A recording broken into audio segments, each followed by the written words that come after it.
Fruit mix शेवाळी खीर। चला बघूया कशी बनते।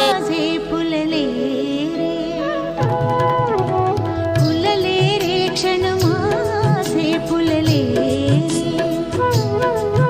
मेहंदीने हो शकुनाच्या